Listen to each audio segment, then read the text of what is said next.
we are now reacting to the 5 most disturbing internet rabbit holes of all time. Let's go. The 2006 volleyball incident. On July 2nd, 2017, an anonymous user posted a thread on 4chan's paranormal board saying, "How does one live after taking the red pill on the 2006 volleyball incident?" Now, if you're wondering what that incident was, it's a strange and disturbing story. The post was referring to a supposed mass shooting where a gunman killed 14 people during a high school volleyball game in either South Dakota or Nebraska. Whenever I hear about school shootings or something like that, I'm so glad that I'm living in Germany, because I think I would be so scared if I went to school in America, honestly. Back in 2006. And by the way, that's nothing against people in America. I don't want to discriminate any one of you, but that's just my opinion. But here's where things get strange. If you search for any information about it online, you'll find nothing. No news articles, no official casualty reports, nothing. Just conspiracy theory websites and the occasional Reddit post asking if it even happened. It's like the whole event either never existed or was somehow erased from history. But despite the silence online, there are many people who claim they remember hearing about it. Some even say they were at Mount Rushmore around that time and heard a report about it on the radio. For a long time, the only evidence of the incident on the internet was this still frame from a home video that was supposedly taken just before the incident with the date September 27, 2006 embedded on it. That is, until some ordinary gamer, a YouTuber who often dives into dark web rabbit holes, discovered. One thing about the dark web. I know all of you have this big curiosity that you want to get into the dark web, but it's really dangerous and so much can go wrong, so just stay out of the dark web. More evidence. While browsing the Late Nights forum on a 4chan-like site, he came across the gruesome pictures of a bloody school gym that were allegedly taken soon after the shooting had already happened. So right here, let's go down a little bit over here. But then I ask myself, why would they hide the school shooting? What would be the reason for the government to hide such an event, right? Because they show school shootings all the time on the news. Here, they've got 2006 volley. Oh my god. Oh, we're gonna have to blur this one. Jesus Christ, that's actually like death footage. I think I remember this. I was searching around for some sort of proof of this happening, and apparently it's a snippet from a home video. Oh my god. We have to blur that out. I gotta make sure we note that, blur it real quick. Let me add that to the notes here. Jesus. It's like an actual straight up bloody massacre. It's like VHS recorded. This has to be from like a movie. There's no way. This has to be from like some movie. It's crazy as hell. It's got like a CBI not for release. Like, I assume CBI stands for like some sort of a governmental organization or something. Right, but I don't want to say it's normal, but it kind of is in the USA. So what would be a reason to hide it? I can't come up with a reason. That is so messed up. I feel like I should have known this or something. I don't even know if that's like a conspiracy. How is that a conspiracy? It's actually like death foot, unless it's from like some movie or something that we don't know about. Jesus Christ. That is actually the most chilling thing I've seen. We're like 5 minutes into this recording, and already it's just like death footage has hit the building. In the bottom right corner was the text, "CBI not for release," which I'll do my best to show you while blurring everything else out. This has led to some pretty wild theories being spread all over the internet. According to the most popular ones, the incident did happen, but it was covered up by the American government. But why? The story goes, the government was trying to assassinate someone who was attending this high school volleyball game. Things got out of hand, however, and a lot of the young volleyball players were caught in the crossfire. And since this would have caused tons Alright, so the government tried to assassinate one of the players, and by accident, they killed all of them. Doesn't even make sense. of backlash from the public, the government instructed the news media to not talk about the story and also paid the victims' families to keep them quiet. However, while the US government is no stranger to covering up the truth, I have to admit, this one is quite far-fetched. Keeping something this big under wraps for so long feels pretty out there. At some point, you'd think the truth would slip out. A somewhat more reasonable theory is that this is a classic case of the Mandela effect, where large groups of people collectively misremember something.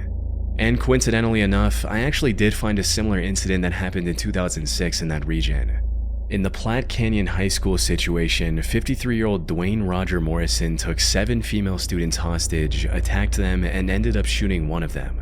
This also took place on September 27, 2006, which is the same date on which the alleged photo was taken before the incident. Its location in Colorado might also explain why people from the Midwest remember hearing about it on the news. But there are some major differences. Most notably, Is it just me, or are school shootings more likely to happen out west, like in California, Colorado? Because whenever I hear about a school shooting, it's almost never in like in New York or Connecticut or some shit. It's always in Utah, Colorado, California, Arizona. Am I dumb or is it true? the Platte Canyon incident had nothing to do with a volleyball game, and there was only one death.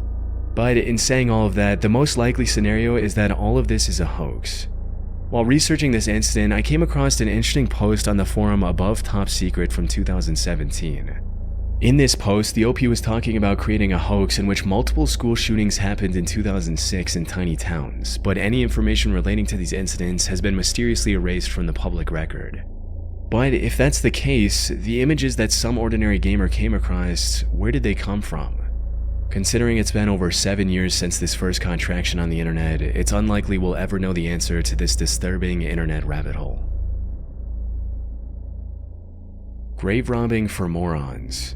Grave robbing for morons. On August 8, 2014, a user by the name Simon Pred J posted a video on YouTube titled Oh no.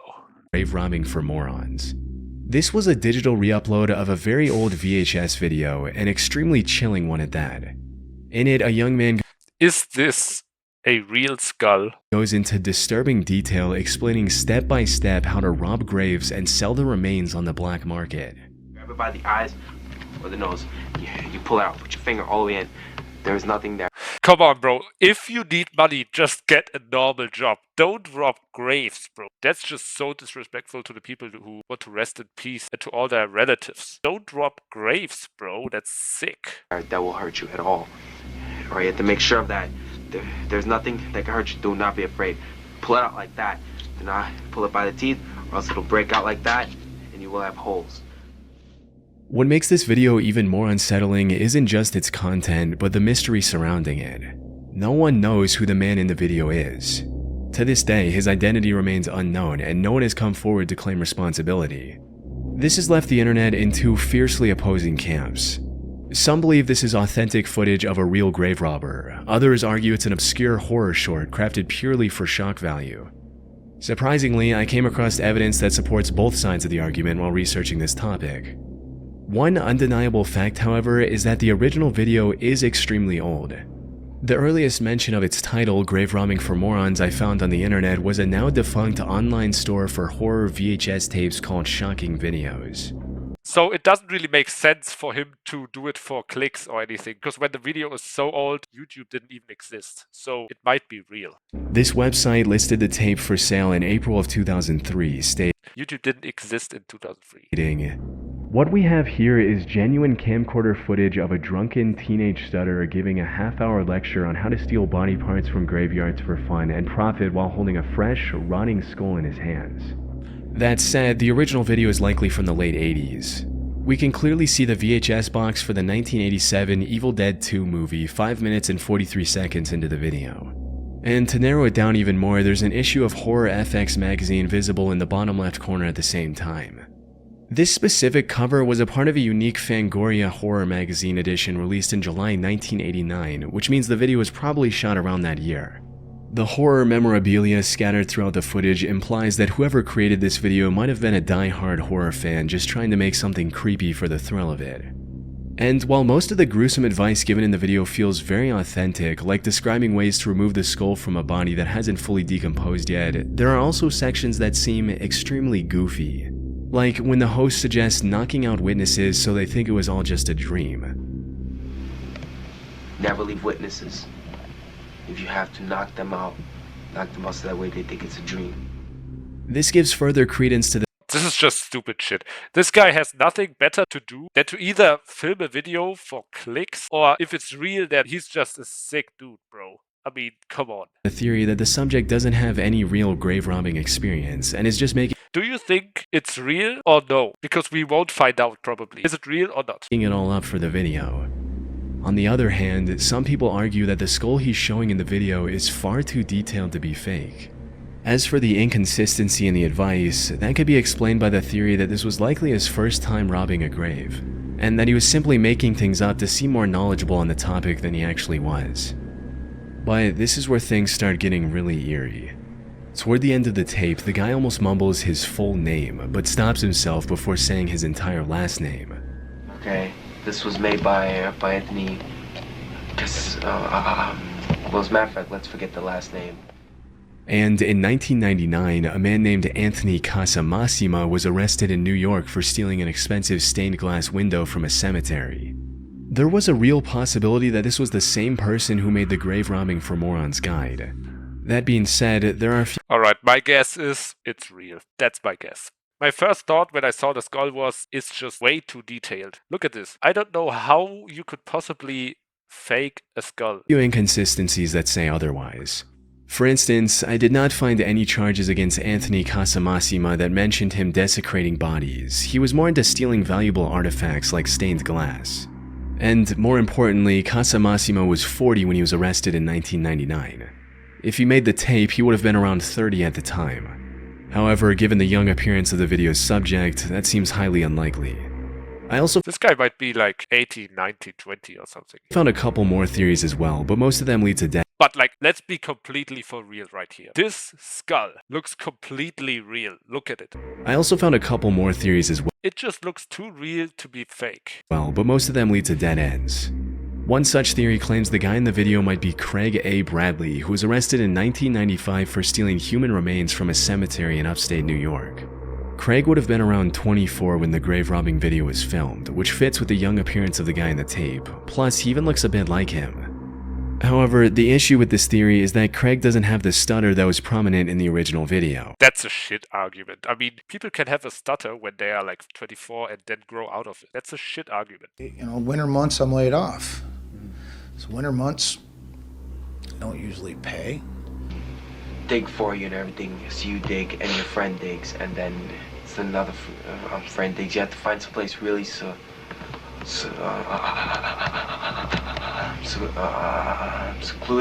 so that way there's no interruptions. Okay. Now, he could have faked the stutter in the original video for some reason. However, people on the internet find that extremely unlikely given how real it feels. Grave robber or actor, the stutter is real. I've known several people with really bad stutters, and it's such a specific, uncontrollable behavior that makes it hard to fake. This kid's stutter feels unique and authentic. I've never seen an actor in a movie fake a stutter that felt this real. Yeah, the stutter is definitely real. It's possible one day the person seen in the video will come forward with the truth, but for now we have no idea who the person is or whether or not this extremely realistic looking grave robbing video is real. If it's real, please, bro, you have to get a job and you have to go to the church. Strange sounds in the sky. Over the past 50 plus years, there have been numerous reports of people hearing mysterious sounds coming from the sky. In some cases, the mysterious noise resembles the sound of screeching metal, like someone dragging heavy metal furniture across the floor.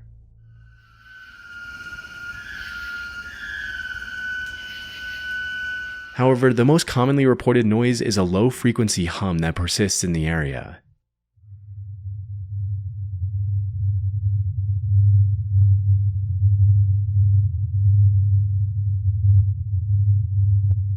Those who can hear these sounds describe them as omnipresent and extremely annoying. And according to the BBC, the humming noise has been linked to at least one person ending their own life in the UK. However, while there are likely many legit reports of people hearing a mysterious humming, which we'll get to in a bit, many of the claims are either fake or can be explained quite easily. For instance, the metallic No, actually you're right, guys, because it gets to the point where it's so annoying and so depressing that you can't stand it anymore. screeching noise could simply be from a nearby railroad with a long freight train rounding a corner and causing vibrations.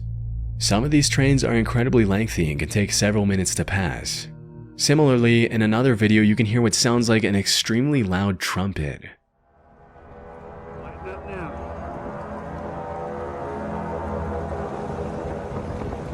The original poster of this video titled this as a judgment trumpet, referring to the divine trumpet described in the Christian faith.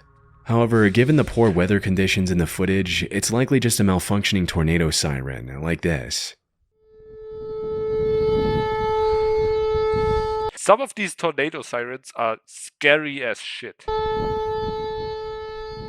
A few of these videos are also outright faked, with the mysterious sounds being edited in to generate views.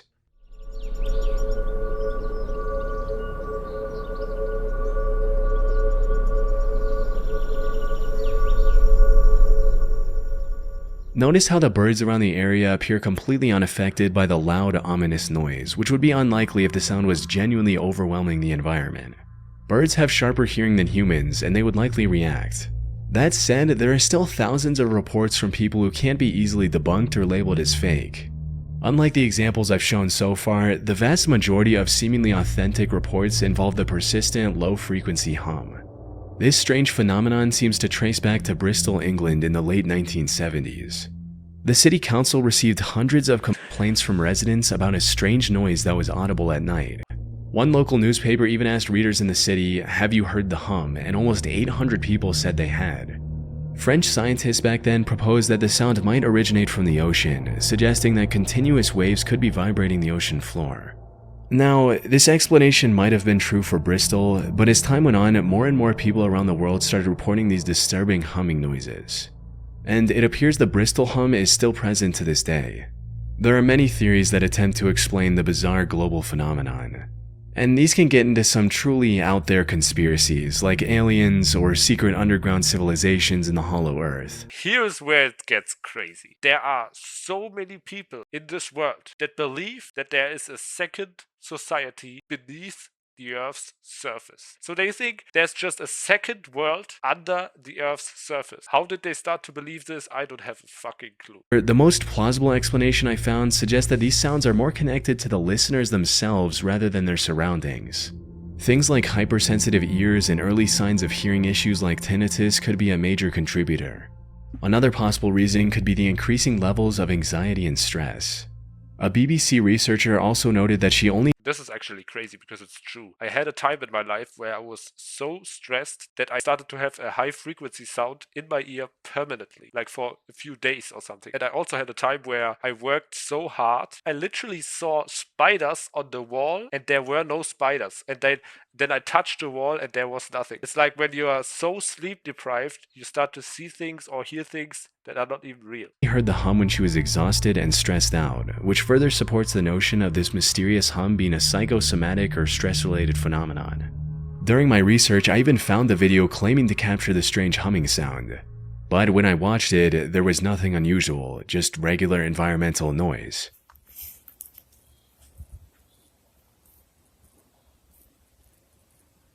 It's entirely possible that the person who recorded it was hearing something from inside their body, misinterpreting it as an external sound, which further supports the stress-related theory. However, this doesn't explain the hundreds or even thousands of other videos that do include the hum. And given the endless amounts of possibilities for each individual case, I doubt we'll get a concrete answer anytime soon. You know what, guys? If this video reaches 10,000 likes, I will go there and I will convince myself if it's real or not. Let's go. 10k likes. John Lang, Fresno Police.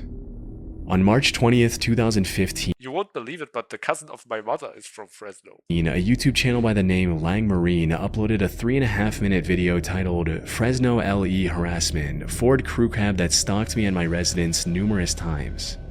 The video showed the same vehicle driving past the camera twice in 3 minutes. The uploader was a 51-year-old former Marine named John Lang living in Fresno, California. The video footage came from a security camera he had installed outside his home. And in the description of this video, he provided much-needed context behind the oddly disturbing encounter. According to Lang, he was critical of the way Fresno PD and Fresno Fire utilized their budgets online. So now they were stalking and harassing him in retaliation, and the Ford truck in the video belonged to either the Fresno Police Department or the Sheriff's Office.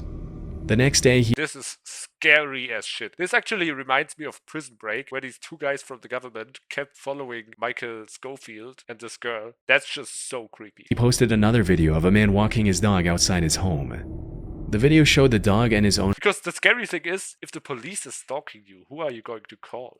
stopping outside Lang's home for a few seconds and moving on. Nothing too unusual. However, Lang claimed that the person in the video was a plainclothed police officer who was conditioning Lang's dog so that it wouldn't attack if the same officer broke into his home later. Over the next 10 or so months, Lang continued posting videos of shady activity captured by his security camera, like a guy in plain clothes coming up to his home, taking a look and walking away immediately. Or a police truck stopping outside his home for a few seconds and then driving away. However, the most disturbing of these videos showed a mysterious black van stopping outside his home, filming it with a massive camera for about 30 seconds and quickly driving away. My theory is as follows. This guy annoyed the government, and what they did is they tried to scare him. Because, like, look at this. This doesn't make sense. Like, what is the camera for? They're just trying to scare him, probably. Lang claimed that the But that's still fucking scary because it's the government. We should trust the government. The government should be in our favor, right? device in their hand was a thermal imaging sensor, and they were trying to determine whether or not he was home. By January of 2016, Lang was fully convinced that the Fresno police were planning an assassination. On the 16th of January, he posted a video about a cleaning company van parked outside his home. In the description of the video, he wrote, "If I turn up missing or dead tomorrow, remember this van. I think I seen a couple of guys sneak out the side door and into the building when it was parked in the carport this afternoon. I've been causing the city of Fresno a lot of problems recently, which I now regret." Unfortunately, this would be the last video Lang would post on YouTube, because just a few days later, firemen found him dead inside a burning home with multiple stab wounds on his body. This was sad news for people who were following the story. However, this was only the beginning of a much bigger conspiracy. You see, when the news of his death initially broke, the reports stated that he had a few stab wounds on his upper back as well. If this were true, it would validate all of Lang's worries about getting assassinated. This would also put the Fresno PD as the #1 suspect for his murder. However, when the Fresno coroner released Lang's autopsy report, it only mentioned 3 self-inflicted stab wounds on his chest, That's what they always say. and there was no mention of any stab wounds on his back. Was the earlier report a mistake, or were the Fresno police trying to hide their crime? This inconsistency led to tons of backlash and even a petition to reopen his case, but it remained closed. To this day, the John Lang case sits as a mystery. Was he actually You know what? I'm going to ask the cousin of my mother, because he's been living in Fresno for like 20 years now, and he must have heard of this. getting stalked, or was he just severely mentally ill and paranoid? From my research, the answer seems to be a mix of both. First and foremost, it's worth mentioning that the Fresno police are well known for being ripe with corruption. A Reddit user mentioned a story he knew about the PD, stating, "I mean, my friend's dad was FPD for decades, and Jerry Dyer showed up with some officers and threatened him back in the late 90s, so it wouldn't surprise me if the cops were intimidating this dude." So, did the Fresno PD retaliate against Lang? Maybe. What's more likely is that Lang was getting more paranoid and losing his mind over time. From what I can see, the man walking his dog is doing just that, walking his dog, and claiming that he was somehow conditioning Lang's dog in just a couple of seconds is pretty out there. Even the suspicious van can be explained quite easily, since the device shown in the video was just a film camera on a gimbal, not some high-tech thermal imaging sensor. As for why they were shooting like that from a vehicle, they were likely indie filmmakers who just didn't have the proper permissions from the city. However, all of this is just conjecture on my part. The real evidence that proves Lang's deteriorating mental state is the fact that he turned off the cameras he had in his home a day before the incident. The last saved footage on these cameras was of him sitting with a kitchen knife in his hand.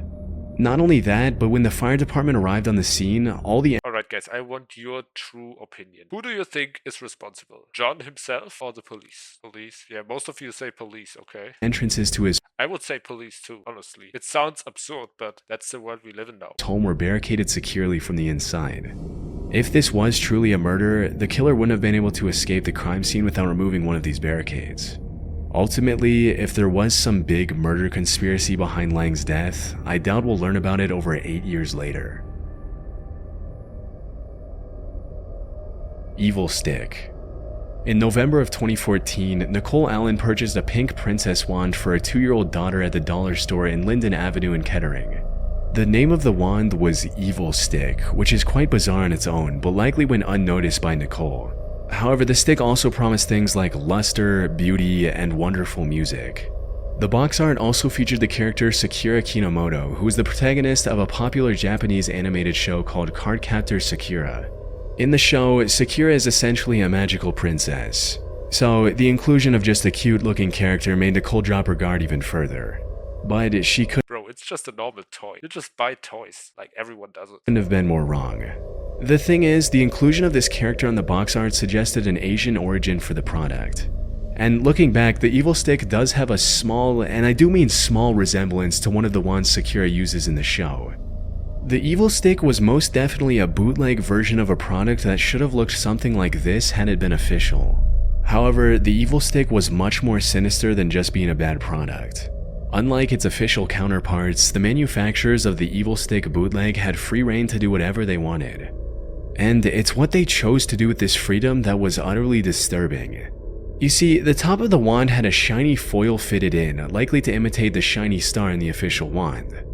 However, this foil was hiding an image under it, and when Nicole's daughter accidentally removed the foil while playing with the wand, she was greeted with a downright disturbing image of a creepy This is just sick, bro.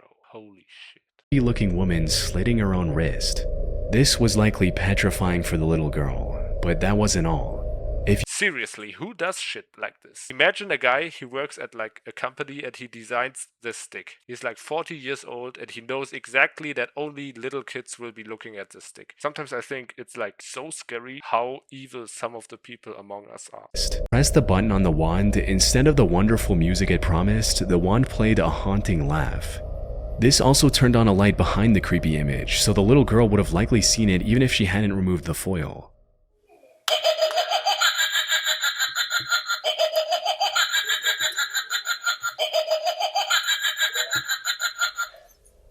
When Nicole found out about the disturbing truth, she made her findings public in hopes of getting this creepy toy banned from stores. News coverage of the Evil Stick quickly went viral, but the toy remained as mysterious as it was creepy. And the disturbing image concealed within the toy was traced back to French photographer Butcher Ludwig, who appears to be a master of creating the most nightmarish artworks one can imagine. Nearly all of his work is too graphic for YouTube. For most of them, however, even a quick glance is enough to trigger your fight or flight response. As for why the gory, horror-filled work of his photograph was stolen to be included in a children's toy, no one knows for sure. The only other thing people learned about the Evil Stick after examining its package was that it was manufactured in China, and that's it. The packaging didn't have the name of the manufacturer.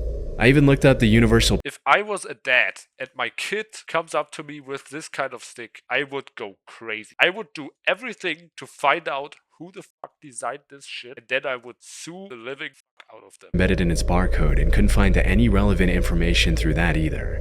This is just one of those things that really makes you wonder what other disturbing mysteries are hidden inside cheap children's toys. Anyways, guys, that's it. Don't forget to like and sub. See you next time.